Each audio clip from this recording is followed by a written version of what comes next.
वापस स्वागत है आप सबका। मैं Vivek Bindra, motivation speaker, leadership consultant और बिजनेस कोच। अगर आप किसी भी प्रकार के गुड्स, प्रोडक्ट, सर्विसेज का लेन देन कर रहे हैं, खरीद बेच कर रहे हैं, तो ये वीडियो आपको बहुत काम आने वाला है। 10 उपाय बताऊंगा, मार्केट में आपका पैसा कभी फंसेगा नहीं, कभी रुकेगा नहीं, कभी अटकेगा नहीं, पेमेंट टाइम से आएगी। 10 उपाय पहले समझिए। आपके कस्टमर कई प्रकार के हो सकते हैं। आपका कस्टमर, डायरेक्ट कस्टमर भी आपका कस्टमर है, डिस्ट्रीब्यूटर, होलसेलर या रिटेलर भी आपका कस्टमर हो सकता है, रीसेलर भी आपका कस्टमर हो सकता है, कोई फ्रेंचाइजी पार्टनर भी वहां भी हो सकता है। कई बार आपकी पेमेंट रुक जाए, और कोई किसी और प्रकार का पार्टनर जहां आपकी पेमेंट रुक जाती है। किधर भी आपकी अगर पेमेंट आपको आनी है, आपने उसको गुड सर्विसेज आपने कुछ दिए हैं, प्रोडक्ट दिए हैं, वो सुरक्षित रूप से समय से वापस आए।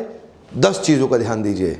तो पहला पॉइंट है, check the payment history of your customer. इस कस्टमर, जो भी आपका कस्टमर है, और अगर आप उसके वेंडर है, आप उसको माल बेच रहे हैं, या अगर वो आपका डिस्ट्रीब्यूटर है तो आप मैन्युफैक्चरर हैं, आप उसको माल बेच रहे हैं, उसके पेमेंट ट्रैक रिकॉर्ड को चेक करें। अगर ये दूसरों को पेमेंट टाइम से करता है तो चांसेस हैं आपको भी पेमेंट टाइम से करेगा। और अगर ये दूसरों की पेमेंट अटकाता है, बेवजह अटकाता है, उसकी लिक्विडिटी की दिक्कत है, उसकी कैश फ्लो की दिक्कत है, या हैबिट ही खराब है, तो ये आपकी भी लटकाएगा। थोड़ा पहले उसके बारे में ड्यू डिलिजेंस करें। स्टेप 2 है, use a well written contract. Every sale that you do should be governed by a written contract and crafted by an attorney. उस कॉन्ट्रैक्ट के अंदर आपके सारे डिलीवरेबल्स मेंशन्ड होने चाहिए, टाइम फ्रेम मेंशन्ड होने चाहिए, वो डिस्प्यूट कैसे हैंडल करेंगे वो भी मेंशन होना चाहिए, और पेमेंट एक्सपेक्टेशन भी मेंशन होनी चाहिए।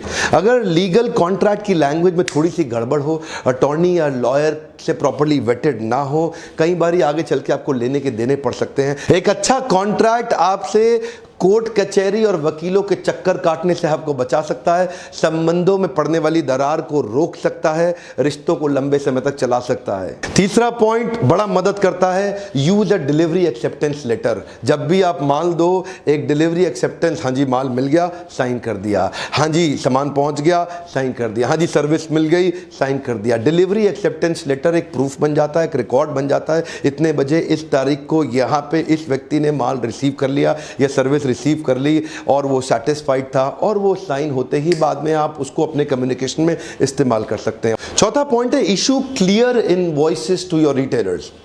इसका मतलब क्या है, आपकी कई बार ना इनवॉइस के अंदर भी टर्म्स एंड कंडीशन और कॉन्ट्रैक्ट के पॉइंट्स भी क्लियरली मेंशन्ड होने चाहिए।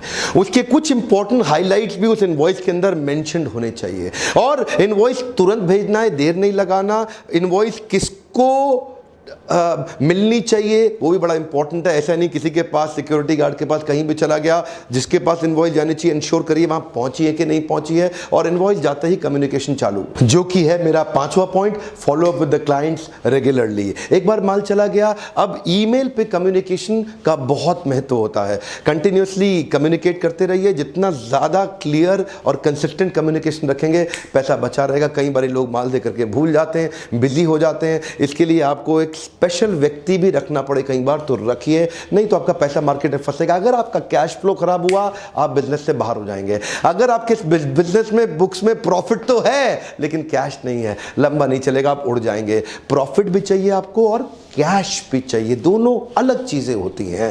कैश, देखिए कई बार क्या होता है, माल बेचा, बुक्स में प्रॉफिट तो दिख गया लेकिन कैश आया नहीं, तो आपके पास अगली बारी तो वर्किंग कैपिटल ओवर और आप धंधे से बाहर। ध्यान दीजिए, आपको रेगुलर कम्युनिकेट करने से भी, ईमेल्स पे डालेंगे, बाद में कभी लीगल एक्शन लेने में वो ईमेल्स बहुत काम आते हैं, वो बहुत मदद करते हैं। तो कंसिस्टेंट कम्युनिकेशन।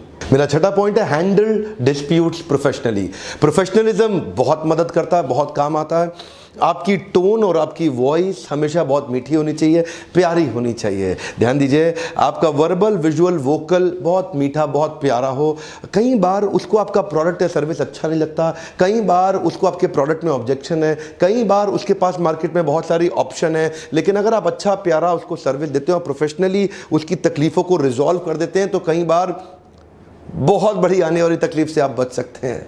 मोटी मोटी पेमेंट फंस जाती है लोगों की मार्केट में, क्यों? क्योंकि बदतमीज, दुर्व्यवहार, नॉन प्रोफेशनल एटीट्यूड के कारण रिलेशनशिप तुरंत खत्म हो जाता है। मेरा 7वां और 8वां पॉइंट मैं इकट्ठे ले लेता हूं, ये बड़े कमाल के हैं। इनको बोलते हैं कैरेट एंड स्टिक फॉर्मूला। मेरा 7वां पॉइंट है इंसेंटिवाइज द अर्ली पेमेंट, और 8वां पॉइंट है charge on the late payment, यानी कि penalties on the late payment. अगर कोई आपको थोड़ा जल्दी पैसा दे देता है, उसको एक मोटिवेशन दे दीजिए। आप उसको 2% का एक एक्स्ट्रा बेनिफिट दे सकते हैं, इंसेंटिव दे सकते हैं उसको 2% का, ध्यान दीजिए, डिस्काउंट नहीं है, इंसेंटिव है उसके लिए 1% 2% का। तो कई बार काफी सारे लोग आपका यही सोच करके फट से जल्दी पैसा दे देंगे। And charge on late payment अपने कॉन्ट्रैक्ट के अंदर साफ साफ लिखिए। देखिए कई बारी क्या है, कैरेट दिखा के आदमी जल्दी आगे आ जाता है, कई बारी लाठी दिखा के काम चलता है, इसको बोलते हैं कैरेट एंड स्टिक। कई बारी गाजर दिखाओगे तो गधा चलता रहता है, और कई बारी गधे को गाजर देख के मजा नहीं आता तो उसको डंडे से दिखाना पड़ता है। नहीं आएगा तो एक्स्ट्रा चार्ज कर लूंगा तेरे से, पेमेंट टाइम से दे। थोड़ा कड़वा उदाहरण है कैरेट एंड स्टिक, गाजर और लाठी का, लेकिन ध्यान दीजिए काम करता है। कई बार अब जब वो लेट करेगा तो चार्ज कर दूंगा, जल्दी देगा तो इंसेंटिव दे दूंगा। तो ये 7वां 8वां पॉइंट काम करता है। 9वां पॉइंट है know when you need an external help. What does this mean? आजकल बहुत सारी एजेंसीज आ गई हैं हमारे देश के अंदर, तो कई कलेक्शन एजेंसी हैं जो आपकी प्रॉब्लम को समझेंगी, आएंगी, आपसे रिकवरी का कुछ परसेंट चार्ज। अगर कुछ भी काम नहीं आ रहा है और पैसा फंसी गया है तो रिकवरी एजेंसीज के पास जाइए या लीगल सपोर्ट लीजिए। 10वां पॉइंट बड़े कमाल का है, relation and reputation is the new currency. Come on, क्या? हाँ, अभी तक आप सुन रहे थे डॉलर, येन, यॉन, रूपी, लेकिन अभी क्या बता रहे हैं आपको, relation and reputation is the new currency. इसका मतलब क्या, अगर आपका रिलेशनशिप अच्छा है या मार्केट में आपका रेपुटेशन अच्छा है तो आप नेगोशिएट कर सकते हैं, ये आपके लिए एक पावरफुल करेंसी के रूप में काम करेगा। बड़ी बड़ी मार्केट की रुकी हुई पेमेंटें, बड़ी बड़ी नेगोशिएशन आसानी से आप सॉल्व कर सकते हैं अगर आपकी मार्केट में रेपुटेशन अच्छी है और आपको संबंध बनाने की कला है। अगर आप रिलेशनशिप अच्छा बना सकते हैं, रिलेशनशिप के दम पे सारे फंसे हुए पैसे प्यार से निकल आते हैं, रेपुटेशन के दम पे सारे फंसे हुए पैसे प्यार से निकल आते हैं। सो relation and reputation is the new currency. ये बड़ी पावरफुल करेंसी, आपको बहुत मदद कर सकती है। ये तो थे स्टैट्यूटरी स्टेप्स, और होते हैं कुछ स्ट्रैटेजिक स्टेप्स। स्टैट्यूटरी स्टेप्स ये होते हैं, ये जो रिक्वायर्ड होते हैं, जो प्रोसेस की तरह आप उनको बिल्ड कर सकते हैं। और स्ट्रैटेजिक स्टेप्स वो होते हैं कि मार्केट में आपकी मोनोपोली क्रिएट हो जाए और लोग कभी सोचे ही नहीं आपका पैसा रोकने के लिए, उनको आपकी जरूरत पड़ जाए। ये इस मामले में मैं एक्सपर्ट हूं।